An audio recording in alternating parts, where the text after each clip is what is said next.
there's a lot of interest. Like, that was one of the selling points for me, was the character interactions, which leads me to this next question. Sora, Final Fantasy 15, based on your 3 friends, who would you fuck, marry, or kill? Wait. Is that a question somebody just asked me? No, that was me asking you.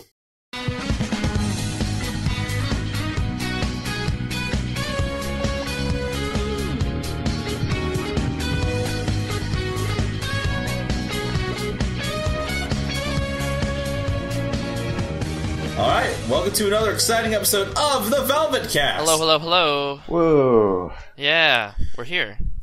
So, cards on the table, because I feel like we need to address this real quick. It's only been like 4 days since the last time we recorded the previous episode, so this one might be a little shorter than usual, but we're gonna come back. Hey, we're upping our consistency.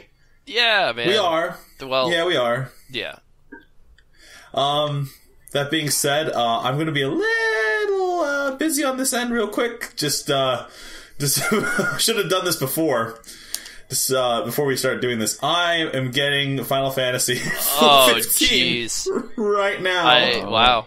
Oh man. Yeah. It's a big game, by the way. It took me a while to download. Yeah. Let me take like a wild. Oh shit, that's not as much as I thought it would be. Oh, sorry. I thought it would be like 40 gigs. 40. It's like 45-ish. Yeah. Holy shit. Well, that's about as big as Fallout. Yeah. I mean. Yeah. Like, it's not too crazy. It's about standard for like AAA titles that don't care about the end users. Well, also open world. Like. Well, I need to get Florence in the Final Fantasy. Battlefield 4 was like 40 gigs also. Dude, Titanfall 1 was like 80 gigs for the Xbox One, because I think they just didn't compress the textures and stuff.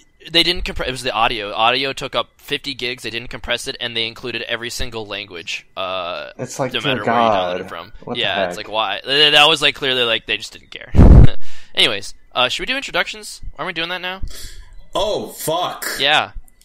Yeah, hi everyone. For those of you who are new to the Velvetcast, I'm your host, Mitch from the Velvet Room. Hey. Yeah, no, it's I'm Sora. You can call me Sora.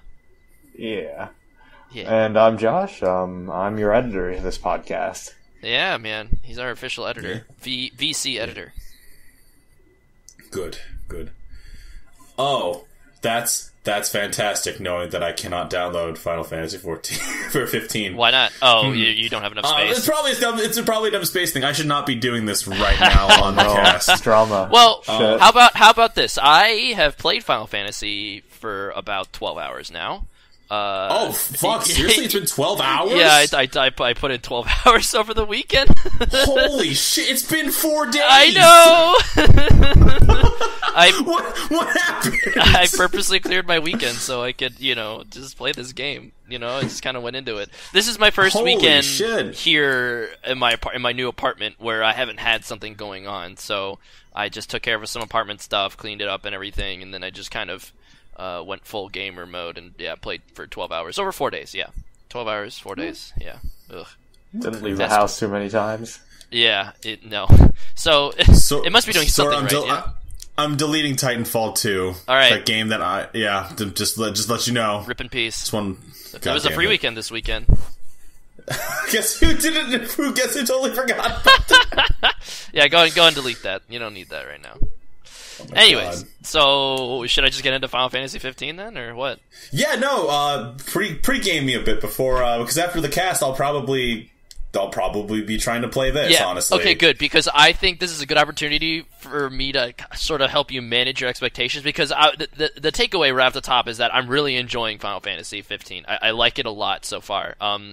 I am on Chapter 9. I just got to the part where they kind of gave me a little warning, being like, hey, you're about to start a sequence that won't let you go to the open world for a little while. So, like, you've been reading a lot of reviews where, like, it gets, like, narrow and linear for a few chapters. I think I just hit that point. But yeah, so 12 hours in, I think I'm, like, level, like, 32 or something like that. Or my party level's around level 32. And I really enjoy it. Just not for the reasons that I thought I'd be enjoying it, if that makes sense. because like you texted me like the day I got it, like the day after I got it, and you were asking me like, oh, how is it by the way? And I'm like, I wasn't really feeling it. It didn't really give me the best first impressions, I guess. And that's mostly due to the story, honestly. I think so. I'm going to start off with like my easily the most disappointing part about this game to me is the story. Now, I gotta ask real quick, because this is something I have been hearing from multiple people. Do you believe that Kingsglaive is way more important than people are believing it to be? That is the exact problem with it, yeah. Because, to be completely honest with you, there's a part of me that's like, oh yeah, after the cast, I'm probably just gonna do a rabbit cast of fucking Kingsglaive. Yeah. Because, it seems like a lot of people who have some sort of grievance with the story is like, oh yeah, no, Kingsglaive isn't just some promotional piece, it is an actual part of the story. So both Kingsglaive and Brotherhood I actually watched. Are you kidding me? Brotherhood too? Yeah, I would consider Brotherhood necessary, yeah. Not as necessary as Kingsglaive, but yeah. I mean, no offense to Brotherhood, it didn't catch me. That's why I didn't watch the rest. So the thing is that serves as the character introductions for your party. So for Noctis, Ignis, Prompto, and Gladiolus, like the game definitely starts in media res. You know what I mean? And they don't really give a lot of backstory to your party members. So Brotherhood kind of set that foundation for me, and I was thankful for that. But I was kind of surprised that they never kind of gave you like a quick, a quick rundown of like, hey, like this is Prompto. He's Noctis' best friend from childhood. Yada yada yada. Like they never went over that, and yeah, I think the early chapters suffer for that a lot. I'd say Kingsglaive is more necessary in that. So Kingsglaive kind of details the main catalyst for the events of Final Fantasy 15. So the game starts out where you're on your Noctis is on his way to marry Princess Lunafreya in like a diplomatic marriage, but they're friends from childhood, so they're both into the idea. It sounds like. But while he's away, his kingdom gets attacked. So Noctis is prince, by the way, for people who don't know. He's a prince of like Lucis, Kingdom Lucis, I think that's the name. Yeah. Anyways, Prince Uchiha. Yes, Prince Uchiha. So the Uchiha clan gets attacked. And so when that happens, like Noctis is away, like he's not around, and so it just shows like a bunch of clips from Kingsglaive, like little itty bitty pieces of it. And it was just more like a clip montage than anything, you know what I mean? And so, that's where, I guess, early spoilers and spoilers for Kingsglaive, I guess, the Crown Prince of Lucis gets killed, and, that's supposed to be, like, a huge character moment for Noctis or whatever, but it doesn't really have much weight to it, so I just kind of never really gave a shit about, Noctis' background. For the first few chapters. Like, it took me a few chapters to kind of, after doing some, it took me a few chapters to actually really care about the characters, and I do care about them now, but narrative-wise, it really, frustratingly, barren, and it feels like a lot of stuff was cut out. It just doesn't have this grandiose, epic feel to it. Everything else about the game, like everything else, the peripheries, the world, the exploration, that feels grand and like an adventure. But the actual narrative itself, so far, feels pretty, disappointing. It's not bad. It's just disappointing because I really like the setting. The setting's really cool. I like the whole like modern day like fantasy within a reality. That was always what was really striking to me about all the promotional material for versus 13 and 15, right? It just feels like the narrative does not explore it to its potential, but I guess I should talk about like the things that I actually really do like, and it's definitely the exploration part aspect to it. It is literally like a road trip in a video game. It makes you feel like you're just palling around with your bros like on a camping trip while also having to fight giant monsters and stuff. And use really nice Coleman gear. Yeah, yeah, excellent sponsorship from Coleman right there. You kind of get into this rhythm, and where you're like, you're figuring out, okay, like you wake up for the day and then you figure out, okay, I'm going to go do this side quest, or I'm going to go do this hunt, or I'm going to go look for some materials and stuff like that. And then you do that and you get stuff done within the day. And then you get a bunch of experience to level up and stuff like that. And then, you find a little camping spot. One of your party members like makes a comment like, oh man, like I'm beat, like, or like, hey, like I found a new recipe, like let's go cook. I have this awesome meal that we can cook or whatever. And so you just fucking hang out, and you after your day of adventuring, you camp out for the night. You tally up your experience. You pick a meal for one of your party members to cook. Ignis is the party chef, and so meals will give you stat boosts for the next day and stuff like that. So it's in your best interest to find ingredients to cook for your friends. And then, like, as you're tallying up the experience, you see like a little mini cutscene of like of the party kind of palling around. Like either they're like talking over the campfire, or they're all playing like a cell phone game together. It really kind of just gives you a sense of like, oh, you're on an adventure with your friends. It really does nail the fantasy adventure aspect of it, in terms of like gameplay.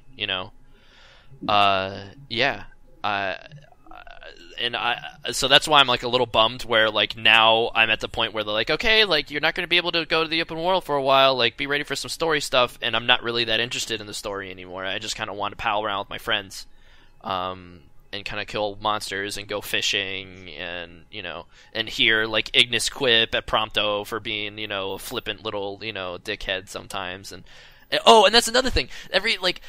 They added one of the cooler parts, the surprisingly cool parts, is that so Prompto, one of your party members, he carries around a camera with him, and he'll just randomly take pictures of what you do during your day. So every time that you camp out at night, after the cutscene plays, after you level up, it'll show like a set of like pretty much like a picture reel of what you did during the day, and it'll like take quick pictures of like your battles. If you went to a landmark, you'll see like little candid photos of like your like Noctis will be posing or something like that, and you can save them for later, and then you can also share them on actual social media if you're a nerd and want to share your Final Fantasy 15 adventures. It's just all the characters kind of have their little quirks to them.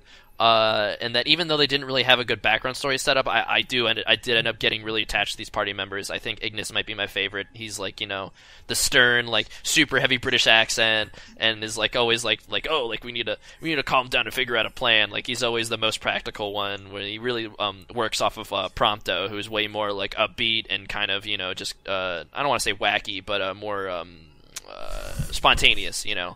I remember playing when I played the trailers, or not the trailers, when I played the demos. It seemed like there's a lot of interest. Like that was one of the selling points for me, was the character interactions, which leads me to this next question. Sora, Final Fantasy 15, based on your three friends, who would you fuck, marry, or kill? Wait, is that a question somebody just asked me? No, that was me. Oh, okay. Asking who would you. I fuck? Who would I marry? Who would I kill? I don't want to kill any of them. That's a real bummer. That's a good sign, I guess. For this game. For this gladiatorial game that I just mentioned right now. I would probably... I guess I'd fuck Prompto, because that'd probably be fun. And then marry Ignis, because... Ignis because he's a cook. Yeah, he can cook. He's practical. I think I would also get along with him the most long term. I could live with the guy. And then Gladiolus, I guess I'd have to kill just by process of elimination. I guess. Sorry, I guess I prefer Prompto over Gladiolus, but I get that's just because Prompto's my type. I guess I don't know. Whatever. I'd be a little bit afraid of like fucking Gladiolus. Yeah, no, definitely. Yeah. I think that also might be it. But anyways, I don't dislike Gladiolus. I think he's great.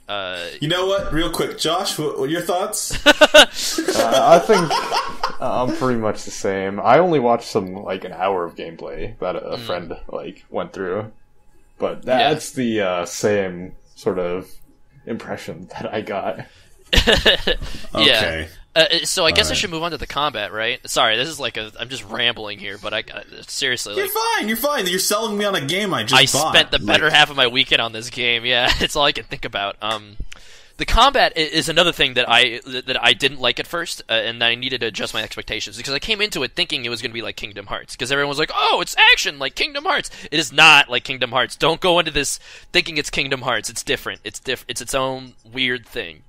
And like, so you played the demo, right? The episode Duske, so you probably have a better idea of what to expect of the combat than I did going in.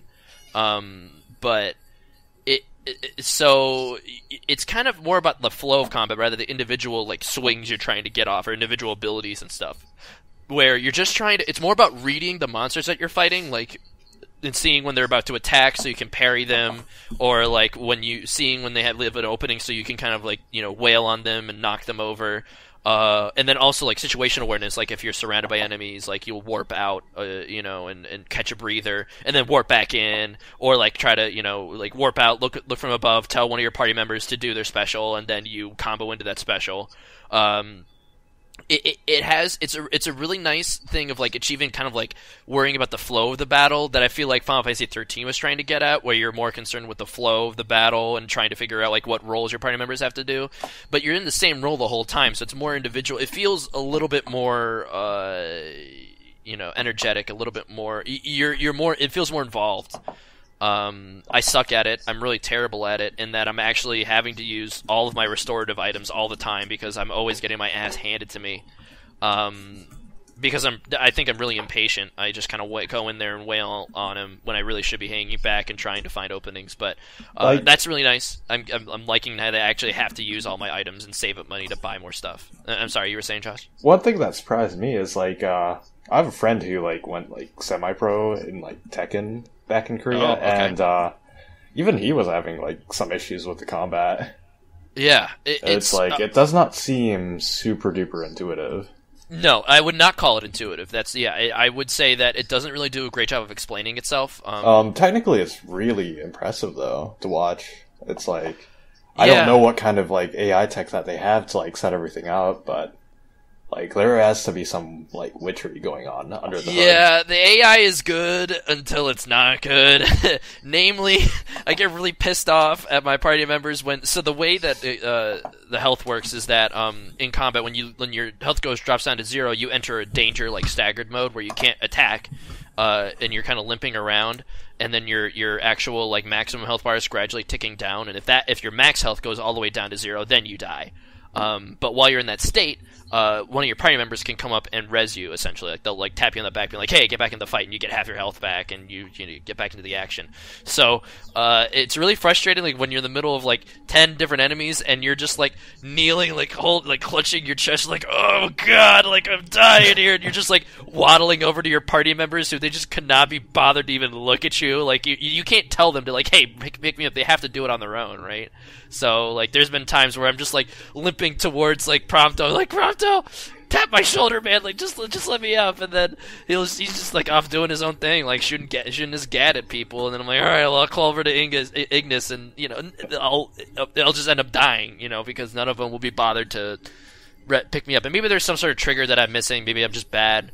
But and then Gladiolus is like crying a little inside because Gladiolus, Gladiolus is just hitting people with his big two-handed sword. Gladiolus is actually like the biggest tsundere. I am surprised that you guys did not pick Gladiolus to fuck.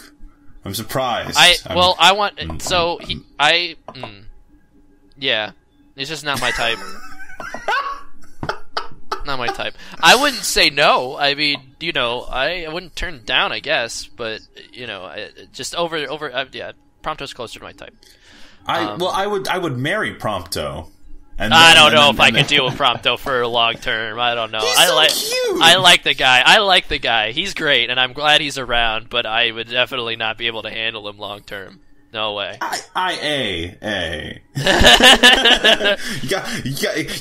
have to give love a shot, Sora. Yeah, and I will with Ignis. It would give it a very practical, measured Ignis shot. Put up with your shit? I mean, I don't know. Maybe I figured they didn't have a choice in this matter. I figured the fuck, marry, kill scenario is that they're already compliant with whatever option you're given. You know what I mean? Well, maybe even whatever.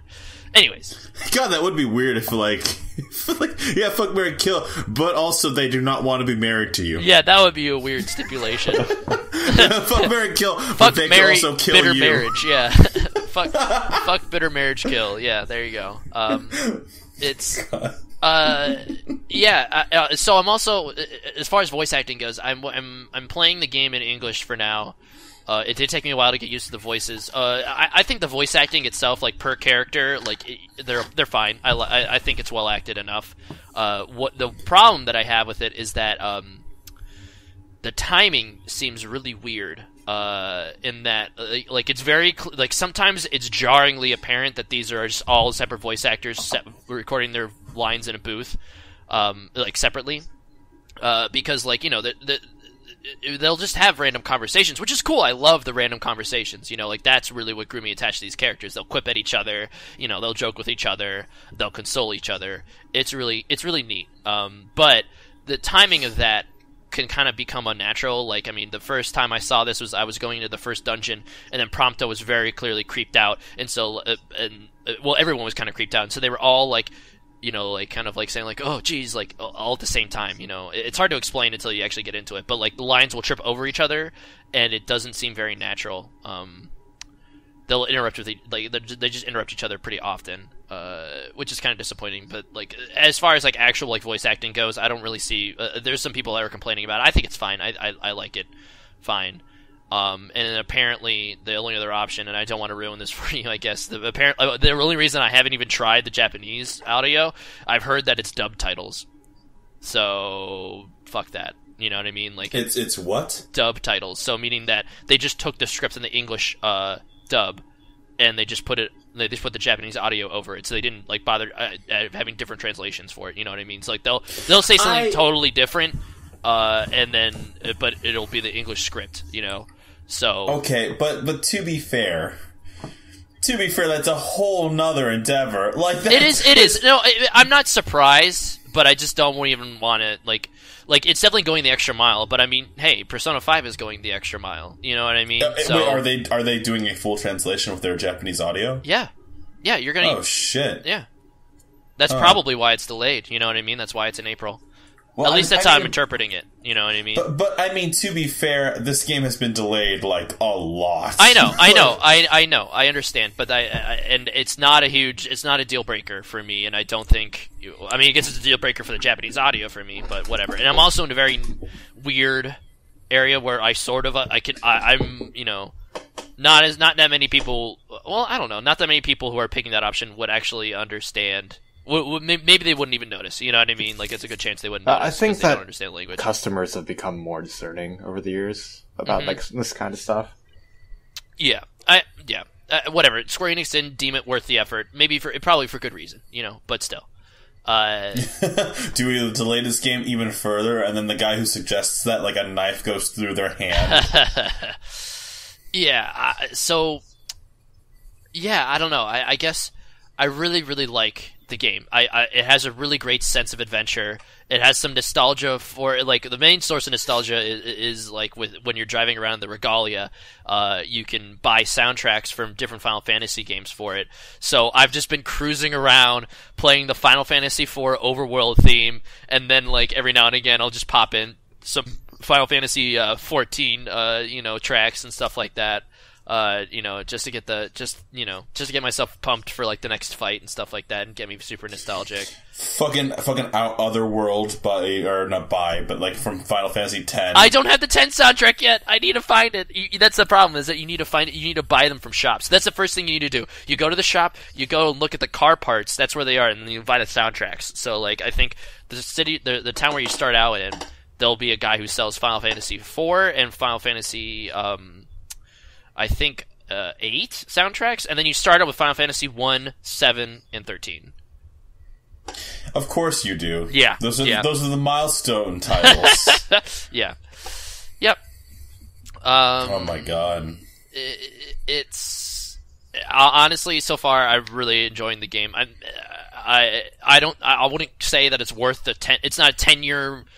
It's not a game that was like, a 10 years development quality good or whatever. It wasn't worth waiting 10 years for this game. But it's not Duke Nukem Forever. Well, it's also not Duke Nukem Forever in that it's actually it's a really good game. I mean, it's a little early to compare this to other Final Fantasy games, I feel like, but gut impressions, it already has its hooks in me more than 13 ever did.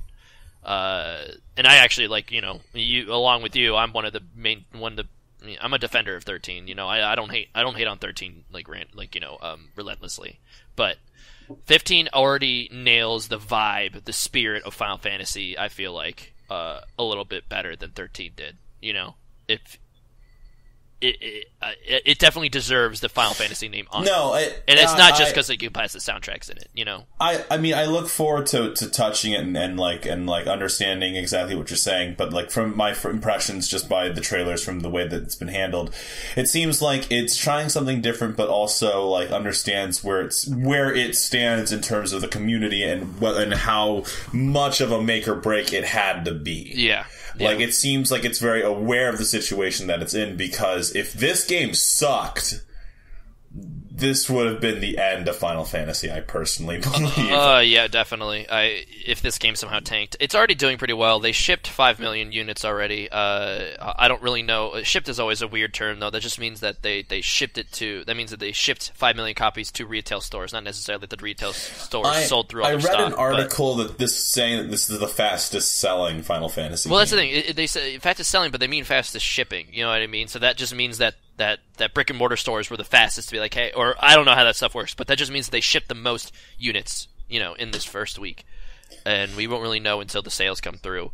Well, you know what I'm looking forward to, Sora. What is that? I'm totally looking forward to being told how much I don't know about Final Fantasy by people who just pick up this game. I mean, again, the splash screen. So that's the thing. When you first turn on this game, it'll say a Final Fantasy for fans and first timers, and you really do get the sense that was their kind of main thesis going into this game. You know, like that was what they were trying to go for. And I don't know if it nails both aspects equally.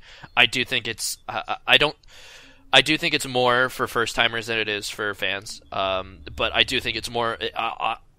Again, it's all about the spirit of it. You know, mechanically, it couldn't be more different from a classic Final Fantasy game. You know what I mean? Like the action, combat's a beast of its own. Magic is kind of its own weird own little system.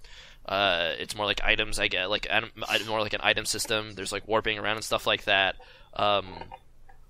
But is it like when you say magic's like an item system? Do you mean like the draw system from 8 or something? Yeah, like that? Kind of. Where instead of drawing from enemies, though, you'll draw from like deposits in the world. Like they'll just be like little like tiny like glowing red stalagmites that you like draw fire essence from or whatever, you know. And then you literally have like spell bottles. You bottle them into that. You craft spells or whatever out of the energy you get.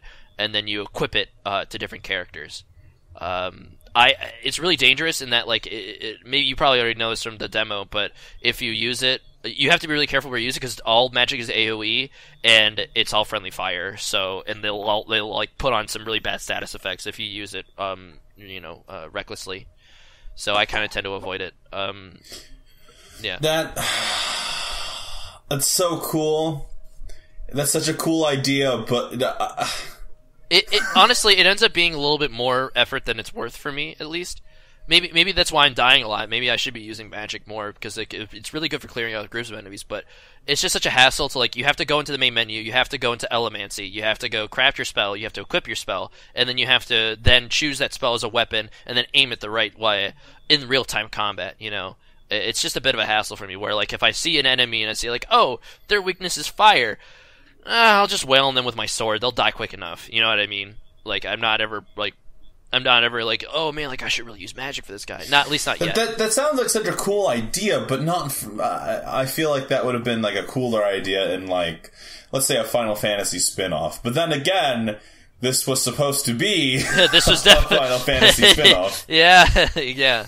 So, I don't know, and I don't really know where I stand in the argument if I want Final Fantasy to return to its roots. I think at least they're making that core gameplay. They're doing that core gameplay right with the Bravely Default series. They made another really good one of those recently, enough for me to be okay with Final Fantasy 15 being so different. You know what I mean? Yeah. And it really nailed what was most important to me in that it feels like a fantasy adventure with your party, you know. It really, I don't know. It's something that maybe it doesn't maybe it doesn't make every single player feel like this, but it definitely nailed it for me so far. And I will say that I'm looking forward to beating the story just so I can get it over with, and that I could do end game stuff, because I heard that there's a lot of cool end game things to do. And I never really usually do that stuff with Final Fantasy games. I usually beat the story and I'm like, alright, that was a good story, I'm satisfied, I'm done. With this one, I heard it's a little shorter. I'm probably like already, I've heard that I'm like a little over halfway through it now. So, finishing up the story there, and I'm just excited to just go back to the main world and kind of like see what the end game has to offer, Yeah. I'll tell you this much: the end game I was a huge fan of the end game for Final Fantasy 12 and 10. Yeah. Like, specifically. Those ones felt like very strong, especially 12. And hearing that that was the thing that always disappointed me in 13. Where there's just like nothing to do. There is, you get to chapter 13 and there's all that space to explore. Yeah, but there's just fucking nothing to do. There's nothing there then. There's nothing there, and it doesn't feel like it was just wandering monsters, and that's it. Yeah, and there could have been more. It could have been better, and I feel like a lot of the problems with 13 just stems from it. There's just a lot of problems in general with 13 in terms of just how it was handled. Yeah. But when it comes to 15, I'm very glad to hear that there is an end game. And when I went to go buy it just now, there was it's you can get the season pass, and I'm like, oh, there's a season pass for Yeah, apparently this? there's going to be DLC. Yeah, I don't really know. Apparently there's going to be some sort of multiplayer mode. I don't even know how that would work. How the fuck would... Okay. Yeah, I'm very leery on the season pass, just a heads up. I don't know what the kind of content's going to be in there. Now, if the season pass tells me that I can unlock a unique item in 14, then I'm all down with the clown. But as far as I'm concerned, it doesn't seem like it's something that would be quite up my alley. I guess I'll have to play it to figure out, because something let me put it this way. I am a sucker for adventure road trip stories, and the fact that there's a Final Fantasy game based on that idea is oh, dude. Yeah, in dude. In the Discord chat, I fucking sent a song earlier, and I was like, I'm just in love with this song, because this is a road trip song for me. This is what it's so fucking good, and to know that this is kind of what I'm about to get into. I'm really glad I have the day off tomorrow. Yeah, dude. Again, just roll into the road trip vibe. I would say maybe don't even focus on the story that much, but just try to get into the whole adventure road trip vibe. It's a lot of fun. I'm not sure if you mentioned this before, but Strider and I have been trying to figure out what the fuck we're going to do with this game. We're going to record it, I think, Thursday or Tuesday. Okay. And we're trying to figure out, one, who was going to pilot, which at this point it's starting to look like it's going to be Strider. It seems like she can ease into it. And that should be okay. And then I'll just have my own play session, or I might stream my own play session. Who knows? But no promises, guys. No promises. I'm just talking. So, we're just chatting. Yeah, we're just chatting. I heard that there's 2 different ways to play this game. There's the action-oriented one and the strategy-based one. Yeah, so basically there's action mode and wait mode. Action mode's the default. Wait mode is basically when you stop moving, the game pauses. And this is another thing. There's the little tiny things in this game that kind of really bug me a little bit. There's a lot of nitpicks that I have, and this is one of them. Where they lock away the wait mode. You have to pause the game and then go change the wait mode thing. You know what I mean? I feel like you should just be able to switch a button to go into wait mode. I don't even know why they didn't assign a button to just okay, pause. You know what I mean? Pause the maybe go into wait mode. You know what I mean? And figure out my moves, rather than you either actually have to choose to be on wait mode or off wait mode. I'm really bad at explaining it, but they tucked it away in a menu. I get what you're trying to say. You're trying to say that in the midst of everything, you have to go through menus to get to what you want. Yes, exactly.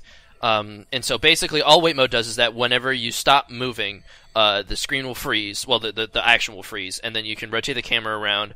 And then you can aim your spells. That's almost pretty much mandatory for magic use. I feel just because it's so dangerous. And also you can analyze enemies. I don't really know. I know Ignis has the ability to analyze enemies in real time. Like that's his thing, but he just kind of does it whenever he feels like it, and not necessarily right at the start of the combat. So if you want to know your enemy's weaknesses right away, you have to be in wait mode. You have to lock onto them. Is this like Persona 4? Yes.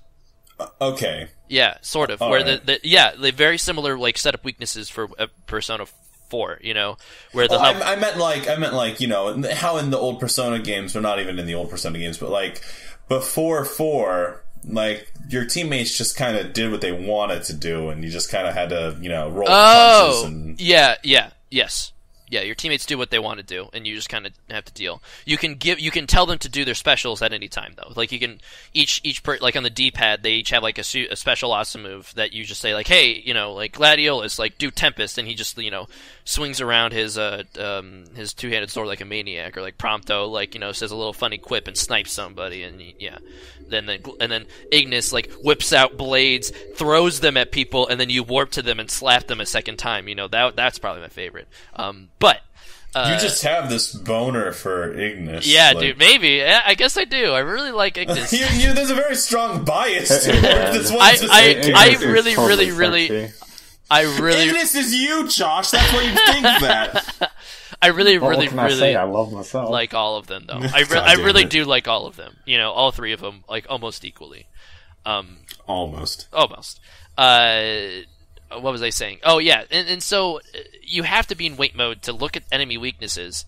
And then when you're in wait mode, it takes a while for you to, like it'll like, oh, it has to scan. It has to take time to scan or whatever. And, like, why the fuck does it take, like, it takes, like, 10 seconds to scan a boss when you're in wait mode. But why the fuck does that matter when time's already stopped? Like, why am I sitting there waiting 10 seconds? Why don't you just let me, like, okay, I want to scan that guy. Here's his weakness. No, you have to hang on. You can't act within the frozen time, Sora. No, you can't. You have to, the time freezes, and then you have to start platinum, so you have to freeze time within the frozen time. Christ, I just don't get why. Like, and to be fair, there is like they have like what's called like a wait timer, where if you just leave it on for long enough, I'm assuming time will go forward. But it's so long, it's like at least like 30 seconds worth. You know, like you're never going to run out of that meter unless you just drop the controller and it breaks or something. You know, it's, I don't know, it's just little tiny things like that. There's some, they definitely are going for more of like a Western RPG with this game, and I feel like that's going to rub a lot of people the wrong way that are expecting a certain experience of Final Fantasy. Again, I don't give a shit at this point. I'm just happy the game's out. Yeah, me too. I understand where it's like, okay, look, for those people who, I would say this, there's plenty of things like Bravely Default, FF14, like games that follow the more traditional routes. And that's, you know, that's where you go. And also, we're going to be getting, the big giant elephant room is that we're getting Persona 5, you know, in a few months. Right. And I feel like in Japan, they have it made because they had a choice between a traditional JRPG and, you know, a kind of a pseudo-Western RPG hybrid. You know what I mean? Like, it's really cool that we have two really big AAA games that cater to both these needs, you know? Well, yeah, and I mean, I feel like the thing with, it's every Final Fantasy, I feel, should try something new. Yeah. And that's part of the idea, like, to me. Where if you look at each one, I mean, I'm gonna say it kind of starts with 4, but like, once you get from 4 onward, it seems like every single one has starting to tease and toy with different ideas. And 7 is the biggest one that, you know, totally was the game changer, and I feel like every Final Fantasy from that point should be a game changer, or at least something that does something different. And sometimes it works, and sometimes it doesn't. Right. And I'm really glad to hear that, at least in 15. If I'm going to enjoy one thing, it will be the fact that I can, honest to God, say that at least Square Enix tried. At least Square Enix tried to do something different. And I mean, you could say the same about 13, but I feel like 15 is already, to me, it already feels like I think it's going to be remembered more fondly than 13 will be. There's no doubt in my mind. Yeah. People love to hate fucking 13. To be fair, there are a lot of people that do like 13 still. You know what I mean? It's just it's just a very a very vocal minority that really just shits on 13 a lot. Well, yeah, but I feel like the truth of the matter is I wonder if I played 13 now, how I would feel about Same, it. Because it's been some time. I feel like the last time I gave that game a shot was 2012. I want to say. I was really tempted. They put out a PC version of it like earlier this year. I was tempted to buy it just to see. Oh, we played a bit on the channel. The PC version? Oh, no, the 13. No, yeah, we played a little bit of 13 on the channel. Yeah. Oh, fuck. Just... Again, glad they tried something new, but glad that they also tried something new for 15 and to not make 13 4. God. No, lightning resurrects the return. No, lightning of the resurrection. Lightning of the resurrection, there you go. Yeah, there we go. Fucking CG mechs. I will say, Mitch, if you do really like this game, like for the gameplay and the exploration aspect, I feel like this could be, from you personally, this could be your window into... I mean, you already played a few Western open world RPGs. You played Skyrim, you played Fallout, but still, like, this to me is like, you know, anime Witcher for me right now. Anime Witcher. Yeah, like it's quite the title. It is. Hey, it's quite the compliment for me. I think Witcher 3 is the better game for sure, but I really am enjoying the Final Fantasy 15. Witcher 3 is like the game of the generation for me right now. So that's holy not shit. You know, yeah, no, it's yeah. That's quite the praise. We'll see if that holds up, but yeah, yeah. I don't know. I really like 15, and I hope I continue to like it, you know, next week when we can talk about it, with your impressions, you know. Oh, of course. And we're a little close to it to like really say like if it's like, oh, if this will be like, you know, I don't know if it'll be a classic Final Fantasy or whatever. I don't know if it's probably not gonna be in the upper echelons like 7 or 4 or even 10 are, you know, but I'm really happy with the way it turned out so far. Well, worst case scenario, we have an awesome Florence and the Machine cover. I mean, yeah. There you go. There we go. We have Florence and the Final Fantasy. You can't play that in your car. I don't know why you can't play that in your car. It plays the beginning, but you can't play in the car. Yeah, no, you don't have that. That's like not having fucking Heavy Day in Guilty Gear XII. Right. Yeah, it's really dumb. I wonder if I can just buy like it would be so funny if you could just like buy a straight up Florence and the Machine album like from some random shop. Oh yeah, no, these are very popular songstresses in the area. Florence and the Machine. God. Fucking other people want to get in on that shit. Oh yes, the great songstress fucking Kanye West. Kanye West is a summon. God. Jesus, God. Fucking fuck. Alright. So, Sora, I hate to do this to you, but it has been about 40 minutes. No, yeah, now. I've been talking about this game for 40 minutes. I'm ready to be done. That's fine. I'm excited for you to play it. Thanks for listening to me ramble on. No, I am genuinely excited to play it, honestly. Again, measure your expectations a little bit. I feel like don't. It's not. The game has problems. The game has a lot of problems, but I think it has a lot of great things about it too. So just come in with an open mind. I'm gonna have fun drooling over Prompto, and that'll be what I'm looking forward to. There you go. All right. So who wants the next tag? I guess I'll go next. So like. What? I just love the response of like, who wants it? I guess I'll go. And then we were both like dead fucking silent. Yeah, go ahead, Josh. Yeah, like, alright, let's lay it on us. Yeah. Okay. I don't know what you're starting with. That's why I was like, okay. So pretty much, like, recently I haven't really been watching a whole ton of, like, current anime. It's like, it's something I noticed that, like, this season I, picked up probably twice or 3 times as many, current shows than, like, I usually do. And I just got really tired of it really fast. It's like, I think I'm probably going to wait for most of these, like, just finish up and, like, just blow through them at the end of the season. But, so, since I've sort of stopped watching a lot of current shows, I, finally went back and started watching some of the older shows. One of them being, Attack on Trains. Oh, if you guys Cabaneri. remember that, yeah. Oh, yeah, Cabaneri the Iron Fortress, dude. Oh, yeah, I remember that. Mitchell, have you heard of this? Oh, you mean Attack on Titan? No, Attack on Trains. You just said like Attack on Trains. Yeah, it's Attack on Trains. Yeah. Did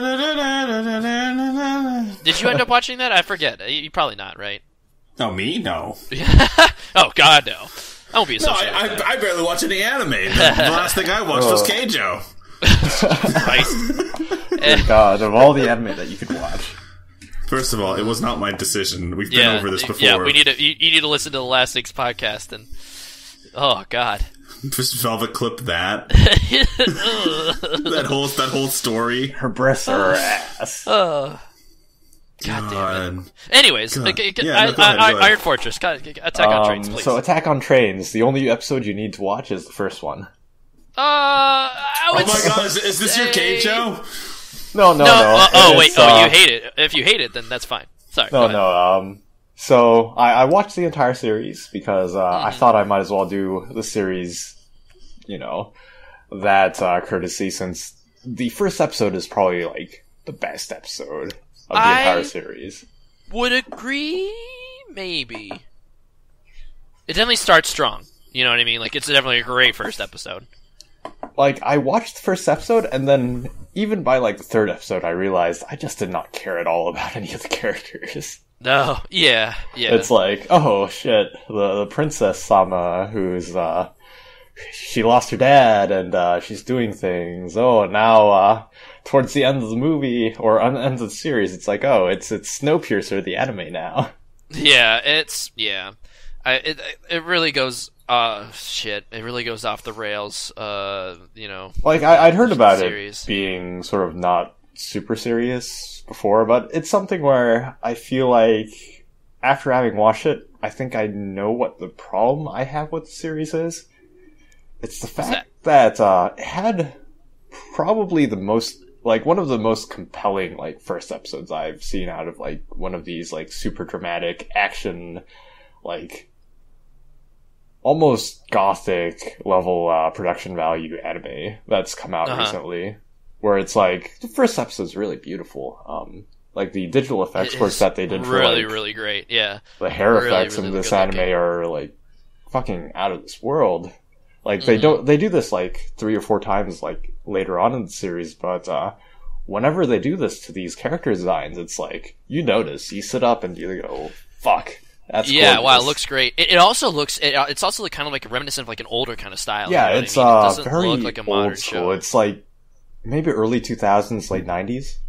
Yeah, honestly, the first episode, Mitch, is worth watching just for the visuals alone. Yeah, like they don't make character designs like this anymore. No, it really is cool. Yeah, like it's almost reminiscent of. I watched an OVA series of a like 1990s like cute cop girl drama called You're Under Arrest, and it reminded me a lot of that style, like the Cowboy Bebop era character design, maybe.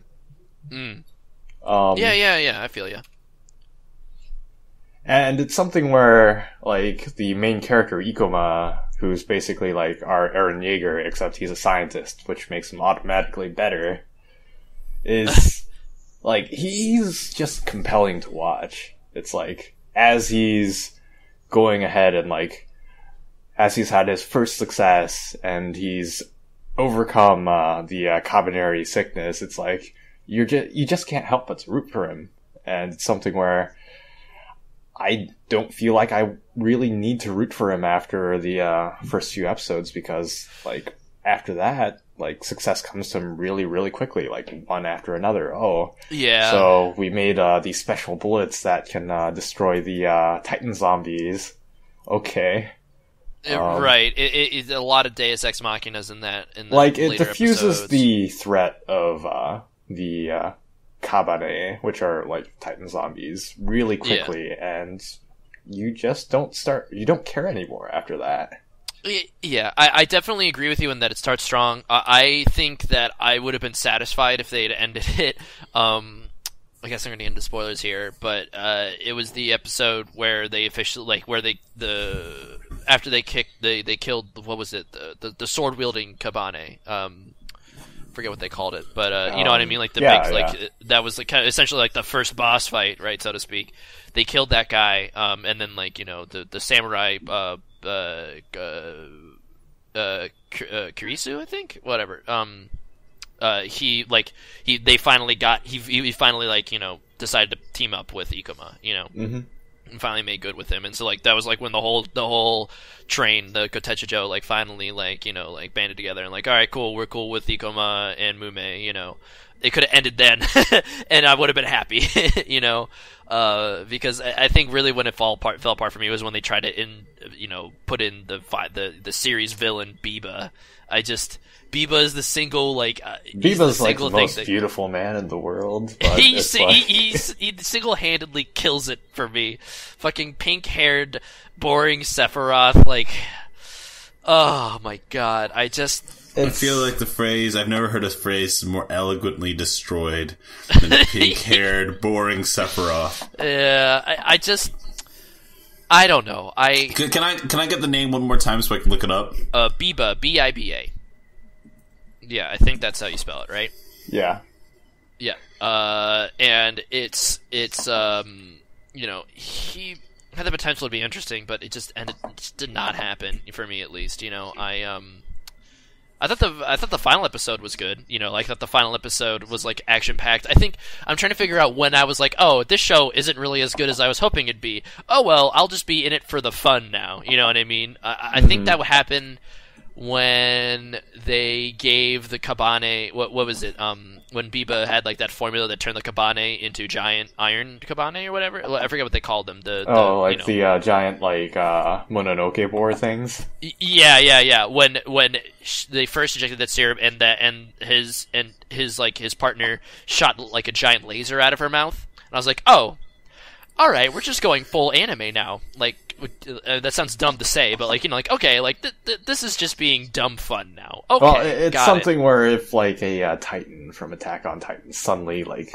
shot like atomic breath like it would be like if the okay. Exactly, like it'd be like if Annie just like suddenly opened her mouth and just like like giant laser shoots out and destroys the city. It's like, okay, got it. This wasn't the show that I thought it was going to be.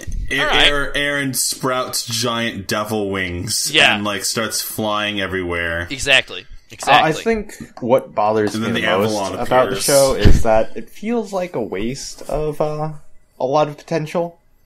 Yes, I would agree. I just wanted to tell you both. I ended up looking up Biba real quick, and I've never heard a more accurate description in my life. This looks like one of those characters. Man. It's like this looks like one of those characters that, like, if you look up the phrase "how to draw manga," he would appear on there. He's one of the stock characters on Anime Studio Maker. No, he's one of those stock characters that you put into like an Otome game. Oh my god! Like I'm sorry. I know that he's probably is a little better than I'm making him out to be. But don't be sorry. He's bad. But I don't like him. He's just very generic looking. He looks like someone out of like Fairy Tail, but not like one of the cool guys from Fairy Tail, but like a goober that they beat up really early on to prove how powerful someone else is. That's who this guy is. He is the fodder to make someone else look cooler. Like the main problem is that he's got a good deal of screen presence, which is the problem. It's like he's like his character design has enough presence on screen. It's just they don't do anything interesting with him. Right. I feel like he's missing a tattoo. It looks like his face could use like a tattoo or something. Like he's too beautiful. Is he? Kinda. Like he's too beautiful to be. But like if you show me a picture of this guy, I'd be like, oh, he's the rival character.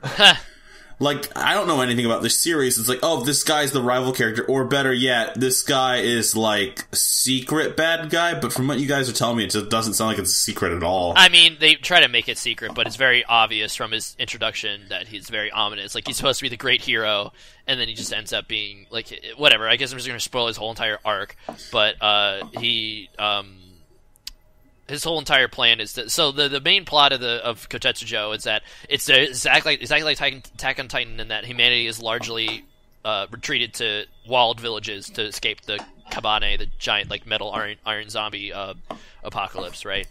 And so like he does the stereotypical like zombie apocalypse villain thing and like quote unquote cleanses the impurity of a town by unleashing Kabane on people. You know what I mean? Like, granted, I think he's got more depth than that. Like He's okay. Yeah. Like, he has, like, dimensions that could work. It's just the execution is bad. It's like, you know, he is the rival character. He is the antithesis of our main character. He is also very similar, too, in that, like, the core of the series is, like, you can't be afraid. Like, cowardice makes people less than people. You know, cowardice makes people shoot like other people because they think that they're Kabinari, or turning into Kabine, or like zombies. I'm not sure if you guys remember the game. I'm fucking having a problem remembering it. Oh my fucking god, it's gonna kill me. It's on the Vita. Sora, I showed it to you. Freedom Wars. Yes, Freedom. Wow. Okay, yeah, Freedom Wars. So there's a guy, once you get more into the story in Freedom Wars, it turns out, look, you're fighting these giant fucking monsters, essentially, much like, you know, Attack on Titan. And eventually you run into a guy who has, the reason why he's so badass is not only is he super strong and powerful and wields like this similar equipment to you, but he also can control one of these really powerful titans. Like, it's under his control for some reason. Like, that makes him fucking cool. I'm assuming that this bad guy has no ability like that. Not really. Not really, no. Okay. Because that's how you make a guy look cool. Like, you give him an impromptu stand. That's how you make anyone look cool. Just give him a stand. That's all they need. Like, basically, like, what is it? Injecting the Kabinari virus into your bloodstream is basically like a super soldier serum in this series. So I think he has that. Oh, yeah. And he's like the head of like a core of people who are like that. Yep. So it's sort of weak sauce. A little bit. Honestly, though, overall, like, I'm shitting on it a lot, but I think it's on my anime list as like a solid. I think I put it like a 7 out of 10 or something like that. I liked it for what it was, and I thought it was worth watching the end, just for the visuals, if anything, you know. I think it's one of those series where if you just watch the first episode and just imagine the story yourself, it's much better. It's going to be, yeah. It's going to be like far more interesting than anything the series itself can offer you. Christ. No, seriously, I mean it. As like, this is how you enjoy the series the best. I would agree, but I would say go and finish the first arc to finish like to the point where whatever. I don't even think that. I think that nothing past the first episode is worth watching for me. The anime's super okay as long as you make up your own story. What the fuck kind of review is that? Oh yeah, no, the game and the movie are great if you just shut your eyes and scream. Yeah. Well, no, the anime, like, I mean, there's a visual aspect to it too, you know, like, you can definitely like watch. Of course, I'm just. No, it's like that just threw me off guard. So hardcore. Oh yeah, no. Whatever. Yeah, first episode is worth watching at least. You can decide from there if you want to watch it afterwards or not. But know the risks going forward. All right, tell you what, I'll watch the first episode if both of you decide to watch the first episode of Keijo. Oh God. Okay, I'll take you off on that. I should probably know the things that I should be hating on. All right. No, you know what we should do? We should do a misery I guess section I should, where we just marathon I should probably fucking Keijo start chemotherapy now since like yeah, exactly. Cancer.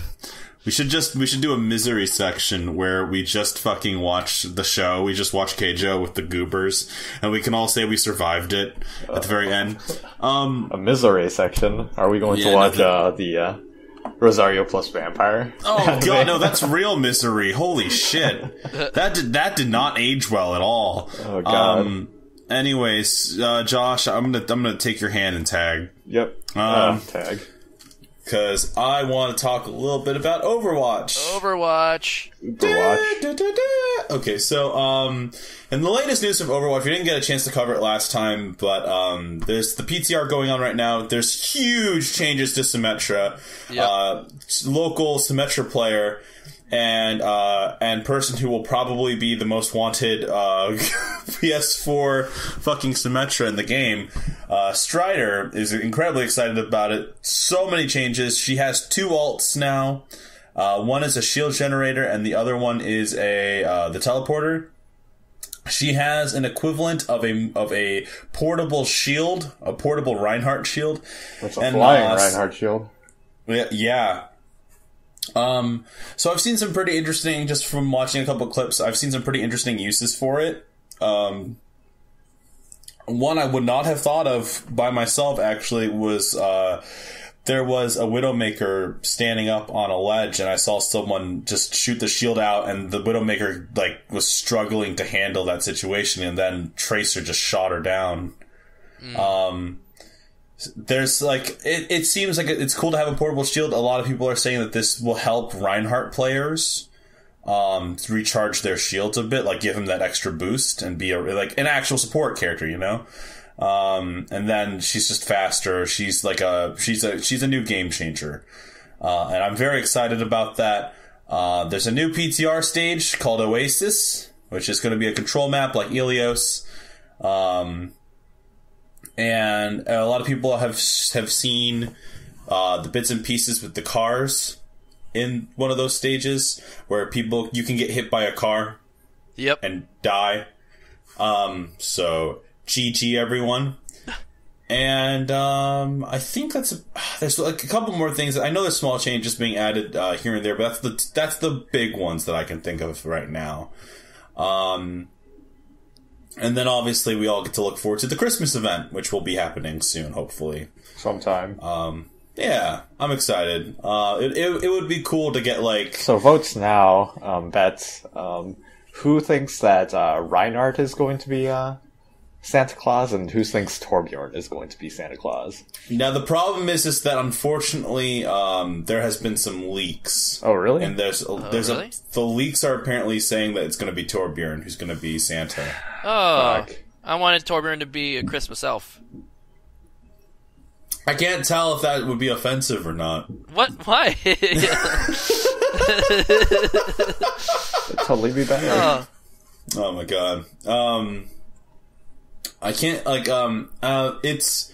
Reinhardt would have been the perfect Santa, but then again, I feel like there might be more than one Santa. To be honest with you, I kind of was hoping Tracer would be Santa. What? How'd that work?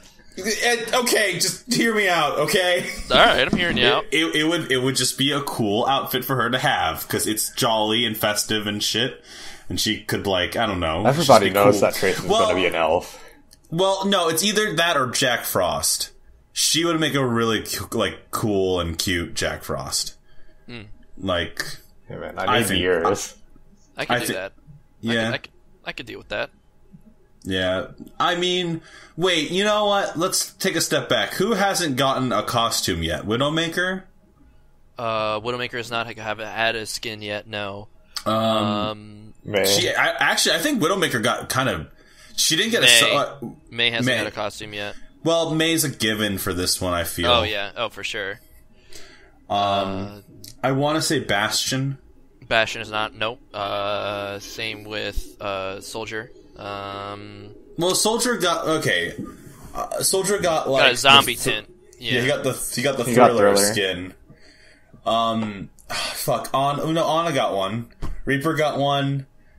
Actually, I think the list for who... Genji didn't get a hardcore one. He got... No, but Genji got the Heroes of the Storm one, though, so... Oh, fuck, I forgot about the Heroes of the Storm one. Yep. What about... No? Okay, never mind. Okay, so there's not... we were getting to a point where almost everyone has, a unique skin for that. Sombra obviously doesn't have one yet. There you go. I don't think she'll get a Christmas one. No. I feel like she came... It's too early for her to get one. I guess so. But... Yeah. Have you been playing a lot of Sombra? Me? Absolutely. Really? Are you gonna go with her? I just can't get her down. She's I play her a lot like I would play Tracer. Yeah.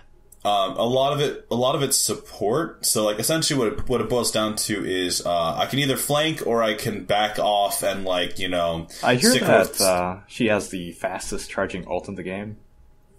I actually to be honest with you, I can't seem to get the ult to work the way I want it to.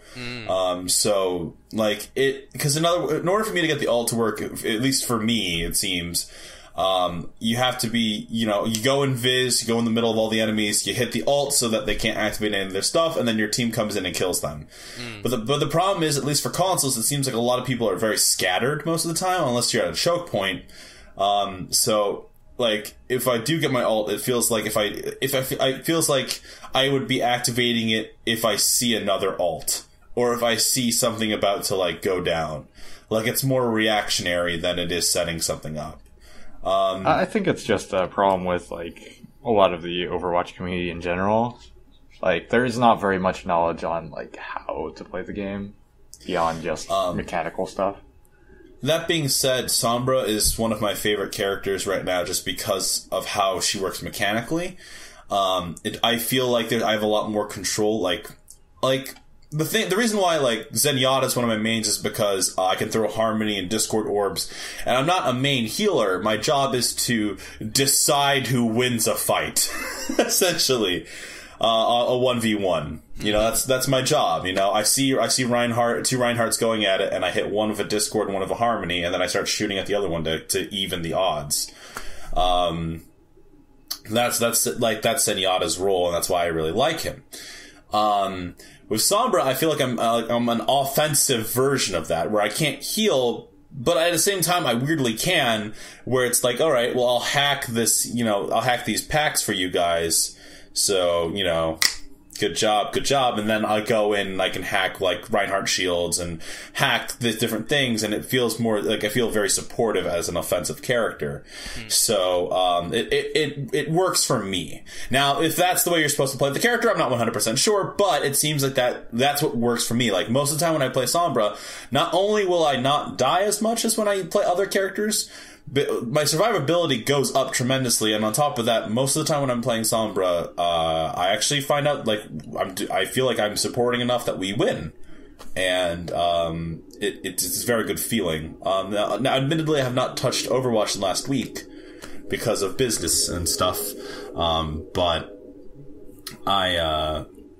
I'm very hype, and I'm very glad I went in, like, with the day Sombra became live, and I just bought $10 worth of fucking loot boxes so that I could get the legendary skin that I wanted to, like, keep my interest in the character. Because I love her design, but that Los Muertos fucking costume, holy shit. The fucking tattoos and the mohawk, oh, so good. It's cool. Oh my god. But she's definitely a cool looking character. Oh yeah, she's fantastic. I'm very happy with how she turned out. So, there is actual talks right now. I mean, not talks, but apparently there's an image of like early concept of Sombra. And I'm basing this off of a post I read on Tumblr. So, for all intents and purposes, this might not be 100% there. But it seems like what happened was the pictures that they originally released for Sombra when they were asking who is Sombra. In Dorado, there's that silhouette of that character, and in one of the concept arts, one of the original concepts of Sombra seems to have been a sniper character with invisibility. And so it seems like what they did with Hanzo, where they split it into two different characters, also happened to Sombra. With Ana and now Sombra. Okay, makes sense. So if that is the case, that is incredibly fascinating, and that would explain a lot of the delays and such. Oh yeah. And why they canceled the comic and everything, and all that stuff that actually ended up happening. So very exciting stuff in terms of Overwatch. I'm genuinely happy, and I'm happy that Overwatch is a thing and continues to be a tremendous thing. And I look forward to seeing how, because obviously for console players, we don't get anything from the PTR until like a week after things are available for the PC players. So I look forward to seeing how these changes are going to affect the game, and I'll probably stick with my mains though, Zenny, Tracer, and now that I'm watching Westworld, I think I'm going to give McCree a little bit more of a shot. But also I'm going to be working on Sombra, so... Alright. Yeah, so tag. Someone go. Wait, me. you know what? How far are we in this? We're an hour in.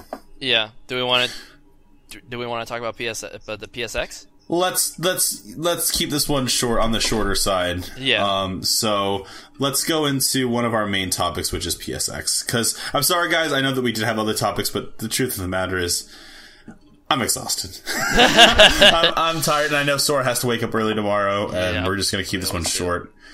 I mean, PSX is probably going to be an hour and a half long anyways. Yeah, no, I feel like we should launch into it sooner rather than later, because there's a lot to unpack there. Well, there's 3 main things that I want to unpack. Alright, well, tell you what, each of us can claim one. Okay. Because I looked at the 3 that we have to talk about. Yeah. And it seems like each of us could very well take one. Okay. So, do we know which ones to take then? Oh, I know which one I'm taking. Okay, cool. Alright, well, I'll pull mine out. Okay, well, I guess I'll start mine from the top then. Because, so, they announced Last of Us Part 2 at PSX. Alright, Sora, can I be real with you? Yeah, what's up? Alright. So I have never played Last of Us. I know. It was always a game that was interesting to me, but I did watch a Let's Play of it. Oh, so you watched the whole thing? Yes, and that's actually one of the reasons what sold me on it was Two Best Friends Play did a Last of Us playthrough.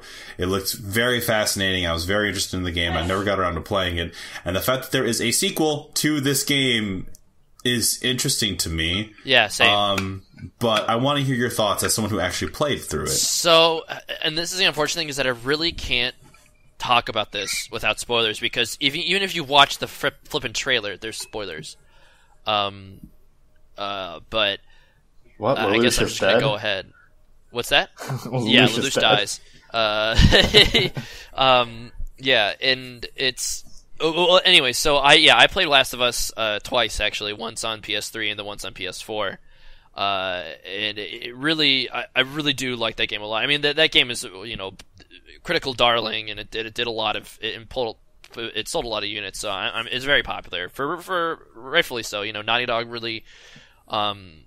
really knows what they're doing in terms of, like, having a video game, like, a story-focused video game, you know what I mean?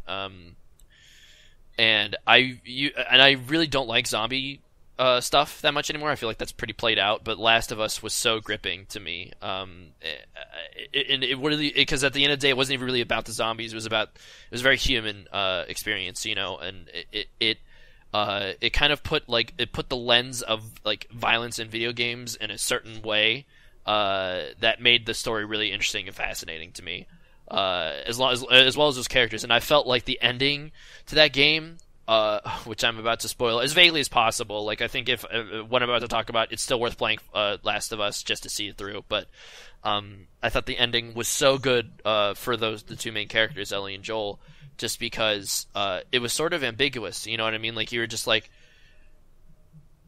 you really don't. Their fate was kind of like, it was conclusive, but you was also open enough that it left a lot to your imagination in a satisfying way. You know what I mean?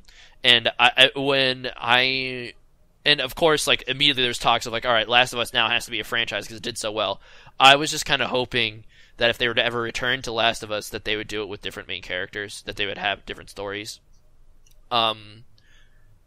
But so if you watch the trailer, and this is the spoiler part, that's not the case, right? Like, we see an older Ellie. She's like, it looks like maybe like somewhere between 5 to 10 years later.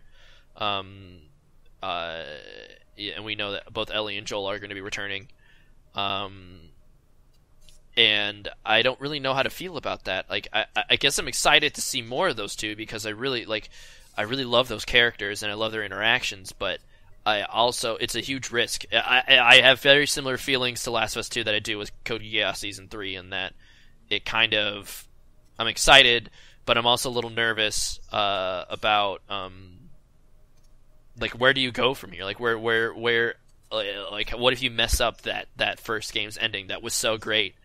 I just hope that they do right by these characters, and I feel like this is kind of like, pedantic or whatever, but I do feel like Naughty Dog like has a better chance of nailing this than Sunrise does with Code Geass. But I believe in Naughty Dog. I think I know what they're doing. I think they know what they're doing, and I don't think that they would just make The Last of Us 2 just for the money. Like, I feel like they probably came back to it with an idea, with a story that they really wanted to tell. I'm just surprised that they decided to have Ellie and Joel again, but I'm really excited. I'm probably going to buy it day one just because it's so good. I'm going to try and do full media blackout on this one. Actually, now that I'm thinking about it, like I'm already sold on it. I don't even want to watch any more trailers. I'll just buy it day one, going completely blind and see how it goes. I've never really done with the game before, but I feel like Last of Us deserves it just because the story, the characters were so well done. So yeah, that sounds. It sounds. I mean, I wish I was more of a fan of the genre. It seems like such a fascinating game, but I'm very happy that this something like this can be made. You know what I mean? Especially in the world of gaming today, where sometimes it's hit or miss. So I'm excited at the idea that at least people will be getting the story that that they are at least. There's this, I want to say, community for it, I guess. You know what I mean? So yeah, I'm happy for you. So.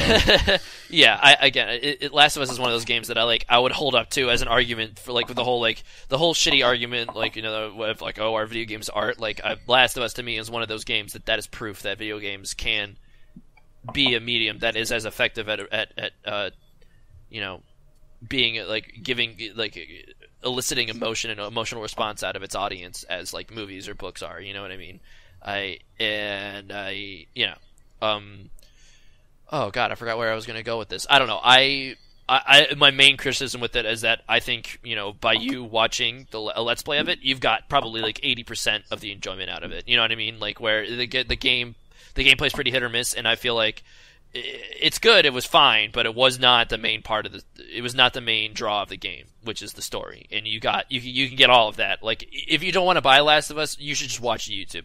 Watch a Let's Play of it, with no commentary, and just watch the story unfold. That's 80% of the game for you right there.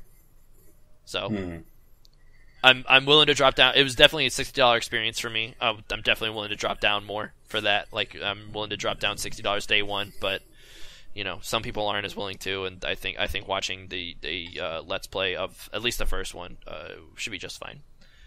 So yep. Cool. Josh. All right. You wanna tag? You wanna tag there, bud? Sure.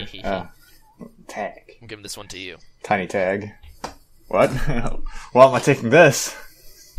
Oh wait, you want to talk about? Sorry, you ignored that. There you go. All right. So whatever. I'll just put that back in general topics because we'll swarm over that in due time. Yeah, that's true. Okay, fair enough. So my little pet PSX news tidbit is that Ace Combat 7 got announced. So you guys might not know this, but I'm a huge fan of the Ace Combat series. You don't say. Oh, yeah, I know.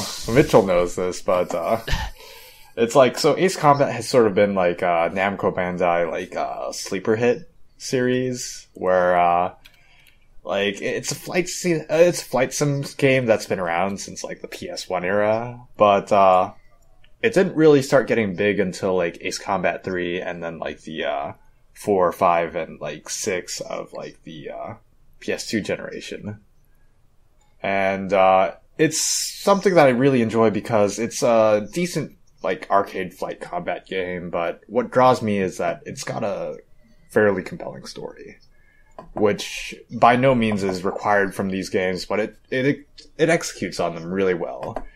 It's something where I really appreciate that they went the extra mile, and the fact that it's set in an alternate reality, a universe called Stranger Real or whatever, really does a lot to help elevate the story to become it's pretty much a space opera set on Earth. if you get what I mean. Really? I'm now way more interested in this game than I was before, to be honest with you. I didn't realize that a story was like part of it, you know? Oh yeah. Story has been I didn't know like that was a main draw.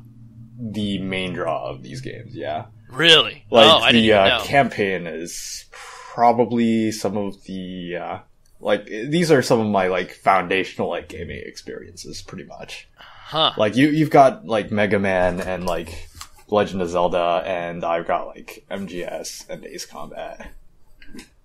Cool. And it's something where I've been a bit bummed about this series because like in the PS2 or PS3 Xbox 360 generation, they made some really questionable decisions for this franchise. One was that like it used to be a PS2 exclusive franchise, and then they made the 6th entry in Xbox 360 exclusive. And I never got around to playing that completely through. And after that, they released another game, which was basically Ace Combat Call of Duty, and it was terrible. The only good thing about it was it looked great, and it had probably the best music in the series, which this series is known for having like fucking amazing music. I mean, it's like the music's so good that I'll like load it up in like my whatever I'm listening to, like playlists, and like just keep listening to it over and over. And then after that, they made some like crappy like free to play like sort of homage series that's also based in the real world, which Ace Combat Call of Duty was also set in the real world, and it's like set in like Florida or whatever, and like Russian mercenaries were attacking like the US or something. And it just like sucked all of like the romance out of the series. But 7 got released, or its trailer got released at PSX, and it seems like the series is returning to its roots, and it's backed in Strange Real, and you know, it's a story with princesses, ace pilots, and like knights in the sky, and I am cautiously optimistic and really excited.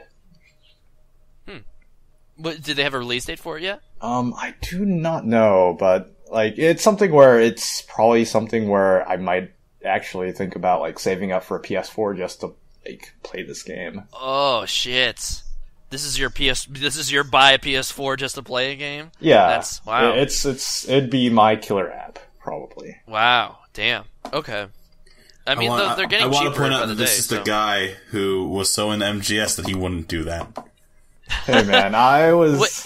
Wait, did you ever play? Did you were able to play MGS5 though, right? Yeah, I played MGS5 on a friend's console, pretty much through to the end, and okay. I enjoyed like the first 20 hours of it. After that, it sort of yeah, we never really talked about that. We never had the MGS talk. I want to talk about it, and I figured we were going to get into it with the Death Stranding, but anyway. Probably.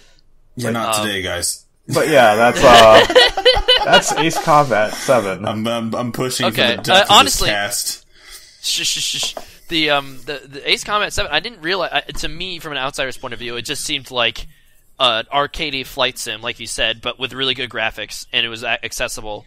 I didn't realize that there was a whole narrative that was like one of the main It's something where like to it. the flight combat genre on like consoles has always been a little bit hokey, and of sure. There have been a lot of stinkers in that genre. It's like real-time strategy on consoles, right? Like once you put it on like a control stick, or once you put it on like a gamepad, like it can only be so good, right? Yeah. By no means are these games at all realistic. They're pretty much meant to be fun, but it's something where like Ace Combat has pretty much driven my like love of sci-fi and machines and like combat aircraft. And like I'm still obsessed with those things today. Wow, it has been... Wow, the last Ace Combat was 2007. Holy shit. Holy fuck.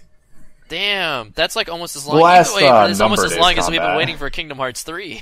That's... damn. When I say childhood, this is like deep childhood, man. Yeah. This is the Final Fantasy 15 of your air simulators. I mean, there have been more Ace Combats, but it's like... They've been man. When Ace Combat 7 was originally versus Ace Combat 6, man, that looked really cool. Oh, man. You know, I never got over Ace Combat Birth by Sleep, to be honest with you. I think that's one that's the deepest... people shit on Ace Combat Birth by Sleep, but honestly, the director of Ace Combat has come out and said that that's pretty much Ace Combat Zero, so that's pretty much a full Ace Combat game. Ace Combat Zero, isn't that not a real Ace Combat? Is that an actual Ace Combat game? Did I stumble into a real Ace Combat game? It's actually a real Ace Combat game. Oh my god, that's amazing. It was like a PS2 era game. Ace Combat Final Mix. Ace Combat 2.5. Ace Combat 2.5. Ace Combat 2... you should get they just announced a bundle, Ace Combat 1.5 plus Ace Combat 2.5. It's something where it's like... combo. One thing that I've always been disappointed about is the Ace Combat series has never gotten an HD remix. Ever. And it's something where, like, most of the beloved games have come from the PS2 generation. And then nobody played 6 because it was solely for the Xbox 360. And people, like, went out and, like, bought PS3s to play Ace Combat 6, thinking that it would be on that console, obviously. Right. And so it's baffling to me that they never released a HD collection for this thing. Yeah, I don't know. Especially now that 7's announced. Holy shit. That first one came out in 1992. God damn, this franchise has been around for a while. Yeah, it's something that, like, people outside of, like, the genre don't really pay attention to, but it's like people who like it really like it. But yeah, honestly, I might have to check it out. Yeah. Tag. Alright. So tonight we're going to be ending things on this subject, I guess. And I feel bad because there's other general topics we need to do, but fuck. So, yeah, sorry guys. Let's talk about one of the things that the channel is known for, besides screaming and saying the word fuck. We love fighting games here on the Velvet Room, and one of the ones that took me a while to get to love. One of the ones that took a while for me to truly appreciate was Marvel vs. Capcom 3. Oh, yeah. So, this comes with some big news. Marvel vs. Capcom Infinite has been shown. We've seen gameplay of it. Yep. And this one seems to be a little different than what we're used to. Based on the gameplay itself, on the gameplay trailer, it seems like this will be a 2v2 kind of thing going on. Yeah, and what 4 characters did they confirm again? They confirmed Ryu, Mega Man X, and then Captain Marvel and Iron Man. Yeah. Those are the 4 characters shown off. So, what's it's interesting sort of funny is that... considering Captain Marvel hasn't gotten into a movie yet. Yeah. Oh, and Captain America got confirmed, too, in a press release, so... Well, of course he's going to be in. Yeah. I feel like this is going to be... I feel like a big reason for this is to push the cinematic universe as much as they can. That being said... Jesus Christ. That being said... I am genuinely looking forward to this. It seemed like it's going to be good to see, okay, Street Fighter V came out. I was not there. I was sound asleep when that game came out. What, you're talking about Street Fighter V? Yes. Street Fighter, yeah, okay. I was not a big fan of Street Fighter, of standard Street Fighter series. But I love it when Street Fighter is in other games. Street Fighter is like the Hulk to me. I love seeing it in, like, with other franchises. I'm not a big fan of seeing it by itself. Right. I don't know. It just never connects to me. But, like, seeing those... You gotta see Street Fighter with Tony Stark. Yeah, no. I want to see Street Fighter fight another company. I want to see Capcom fist fight another company like SNK. So, like, that's kind of where I stand on this whole thing. And so it was always fun when I was like teenager. I had a copy of Marvel vs. Capcom 2. And that game is fucking solid. And that's honestly, it's one of those things where it's like, these games are incredibly good. But when it moved to 3D and I was playing 3 for the first time, I remember playing with you, Sora. I had a really hard time getting into it because of just how the combat system worked. And it just was, I at that point, I was just kind of getting out of fighting games for a bit. But now that we've played a lot of Skullgirls, and I have a better grasp on switching out and doing combos and stuff like that, I'm very, very interested in getting into it, and it looks like it's going to be a lot of fun. I'm very curious to see who they're going to get for this roster. My hope, my dream is that they put Ultron in there. Ultron's like my favorite character in Marvel, not because of the cinematic stuff, strings on me, but it's just because he's like a stupidly overpowered, like he's absurdly overpowered. Yeah. Well, honestly, one of the big bummer things is like the elephant in the room with this game is that a lot of people are assuming that this is based on the new Marvel licenses, so it's going to be based. The rumors are that it's going to be more closely related to the Marvel Cinematic Universe and all of the licensing constraints that entails. Meaning there won't be a single X-Man. You know what I mean? No X-Men, no Wolverine, no Magneto. Now here's the thing: if they do that is incredibly ballsy. Because essentially what that boils down to is because Wolverine is a fucking staple of these fighting games. He's a speed character. Oh my god, I am fucking blanking on the name. Oh god, this is gonna suck when I have to look this up later. The cat girl from Skullgirls, which name escapes me right now, because I'm so fucking tired. Yes, Misfortune. Some of her movesets and her Ultra are based off of Wolverine. Right.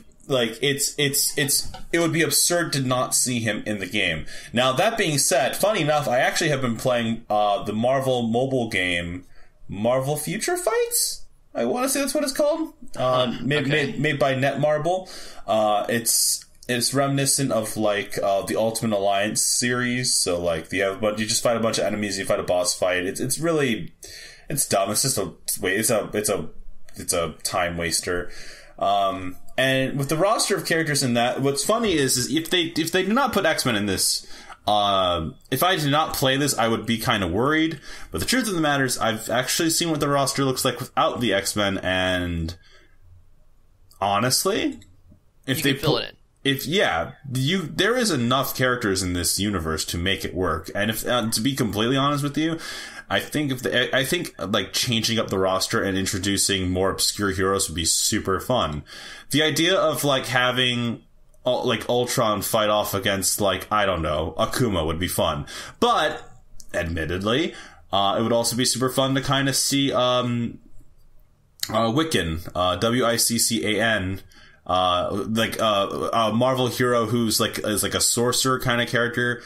He has the hairstyle of Sasuke, but his arms and legs almost look like galaxies, and it's very interesting. It's a very cool character design. There's a lot of really interesting designs nowadays in Marvel, and I think it would be really fun to see some of these newer ones kind of make their way into these games in the same way that Rocket Raccoon made his way into Ultimate Marvel vs. Capcom. Which, by the way, guess what? I'm going to have to purchase next paycheck, because guess what's on the PS4 store now? Oh boy. Yeah. Marvel vs. Capcom 3, baby. Yeah, so it looks like I will have my fair share of time putting into that. We have a couple of fighting games that we have lined up for the channel, but that looks like that might be one. And that, all right, I'm in. I'm buying it. I'm buying it. We're streaming it. Let's do it. Yeah, you know what? That's what we should do. That's how we'll introduce you into the streaming world of far distant streaming. Yeah. So streaming. Yeah, no, I'm excited for that. Overall, I mean, it looks like it's going to be really fun. Just because I've had such good experiences with the other games, honestly, I don't see there being a lot of problems with this. And any thoughts before we start closing shop up for tonight? Honestly, well, the Marvel thing, I'm really happy that they got the licensing stuff figured out, because that was kind of really doom and gloom for a while, because Marvel vs. Capcom 3, you can't buy it anymore on the original consoles, and you couldn't, they took down the DLC because the licenses expired, and they never even bothered renewing them because of this whole this whole Marvel Cinematic Universe thing took off, I'm a little worried because honestly, after Street Fighter V, I don't. This sounds really bad, but I don't have confidence in Capcom to release a finished game, especially so soon after Street Fighter V. They've really lost a lot of trust. I feel like with me. There's no doubt in my mind. The name Infinite will tell you what kind of game this is going to be. Like, this is not going to be a complete fighting game. This is going to be like an episodic thing, like Street Fighter. And there's gonna be like a platform, which is fine in theory, but it needs to relaunch like a complete experience. Like that's really. Well, you can't sell it for $60. That would be my thing. Yeah, I was so ready to buy Street Fighter V. I was so ready to jump in, and then all this bad word of mouth. They lost a purchase from me. You know what I mean? Capcom really bungled this one, and so I hope they don't bungle it with Marvel vs. Capcom Infinite. So. This is what I see happening. If they learn their lesson, they will make this game at least 40. If they're really generous, they're going to make it 30, and they'll have a roster of maybe 12 characters, 8 characters. You need to have more than 12 characters if you have more than one character on the team, though. You know what I mean? Like, you're right. Well, Skullgirls got away with it. Yeah, but Skullgirls you can also play by you can also do 1v1s. You know what I mean? There's an option for that. Whereas Marvel vs. Capcom 3 or Marvel vs. Capcom, that is the main crux, is that it's more than one. Yeah, maybe not. I don't know. I think you need to have a bigger roster. Yeah, okay. I feel like maybe a super minimum of 18. 18 would be okay. Because that 18 is a little bit more than, it's barely okay, but it's more than Blaze Blue. It's a bit more than where we are at Skullgirls right now.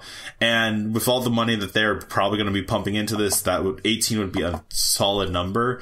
And then they could build from that. And I bet you anything, based on the mobile platforms and based on how it seems they've been advertising the mobile platforms and everything, they will be developing characters and making characters to coincide with the release of certain movies. And who knows, maybe you'll see Peter Quill be a DLC character, and that the push will be you buy the game for 40, you buy the season pass for 24 or something like that. Because one of the things I'll tell you right now, one of the things that I'm really upset with is Street Fighter season pass bullshit. I do not want to spend that money after I spent $60 to get Street Fighter for the fucking channel, and a game that I'm not really invested in whatsoever in. I think season passes are just like this cancer that's been spreading across all of video gaming recently. But for fucking for the marketing team or whatever, who the execs don't see it like that. They're like, this is it's like catnip to them.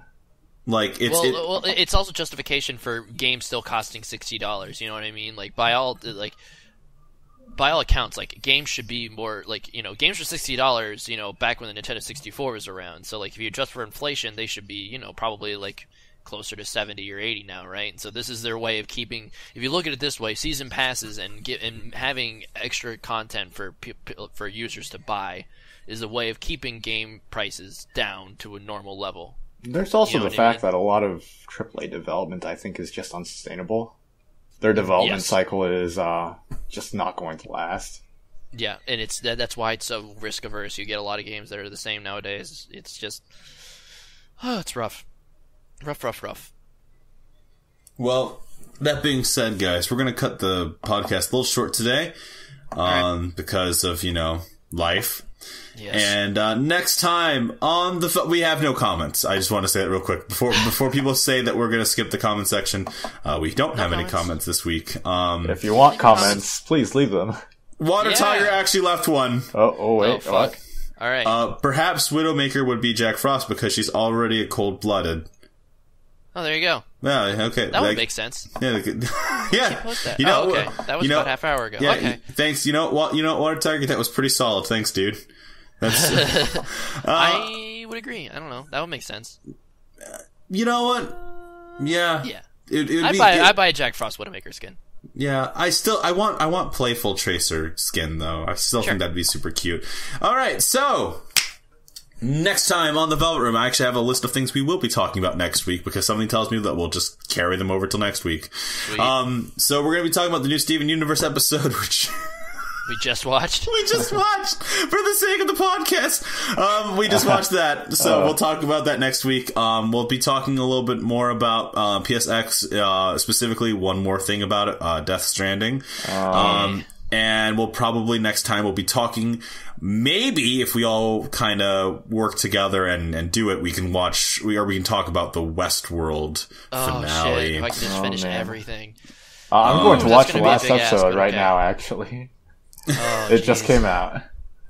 So there's that, and then so next time on The Velvet Room. See you guys. See ya. See you guys. Thanks for listening.